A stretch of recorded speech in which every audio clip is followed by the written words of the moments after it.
Today I'm going to show you how to make a classic Danish sourdough rye bread. I'll also show you the 4 most iconic Danish open-faced sandwiches.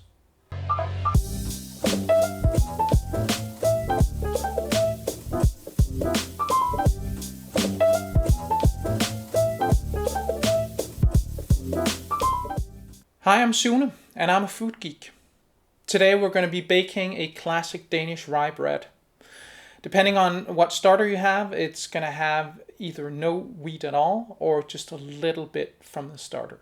As most people don't have a rye starter laying around, I'm providing a levain in this recipe that converts your 100% hydration wheat starter to the correct hydration needed for this recipe. It's a pretty simple bread to make, although the hydration sits at almost 82%. The dough is just mixed and it's proofed in a pan, which it's also baked in. So let's get started with the recipe. The written recipe, the ingredients, and the amounts are linked in the description. The night before we need to make our levain, and if you're using a 100% hydration wheat starter, you need to use 125 grams of sourdough starter, 150 grams of rye flour, and 350 grams of water.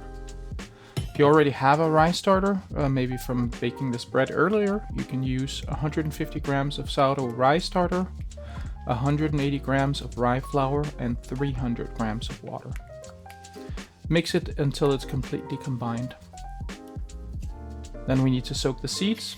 Add 330 grams of cracked rye kernels to a bowl, 170 grams of pumpkin seeds, and add 500 grams of water. Mix it so it's completely combined. Just leave it on the counter until the next day. The next day we start by mixing our dough.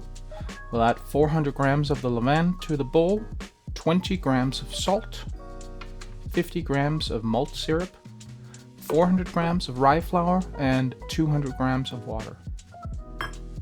Then we need to add the seeds. If there's any water left, you should strain it out, but otherwise just dump it on top. Then mix the dough, just keep going until everything's combined. Then we need to butter our bread pan. You should butter it liberally, butter. Butter. Add the dough and level it using a wetted spatula. Leave to proof covered with a wet dish towel or cling film. In my case, I have a top for this nifty bread pan, so I'm going to use that. Now the bread needs to rise about 30 to 50% before it's put in the oven. If you put it in too early, the bread will crack on top because there's too much oven spring. If you put it in too late, the bread will deflate. So the way we figure out if it's risen enough is if there's these tiny dots on top. You need about 6 to 7 of those pinhole-sized holes on top of the dough. Then the dough's ready. Heat the oven to 240 degrees Celsius, that's about 450 degrees Fahrenheit. When the bread is ready, put it in the oven and close the door. Bake for 10 minutes and then reduce the temperature to 180 degrees Celsius, about 355 degrees Fahrenheit. Bake for another 40 to 70 minutes until the bread's internal temperature is about 98 degrees Celsius, that's 208 degrees Fahrenheit. Leave the bread to cool on a wire rack. Once the bread has cooled to room temperature, you need to put it in a Ziploc bag and let it rest for another day before slicing into it. You need to do that so that the moisture has time to redistribute all through the crumb and especially the crust. If you don't do this, you'll get a hard crust and that's not very nice to eat. And that's it. We baked an authentic Danish rye bread. That's how you make a classic Danish rye bread. It's not hard and it's super tasty. The bread has a lot more flavor than you're used to from a wheat bread. The crust is pretty soft and the crumb is very soft but dense with a slight chew from the added seeds. Here's some B-roll of me making 4 iconic Danish open-faced sandwiches. Enjoy and watch the drool.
hope you'll try and make this bread.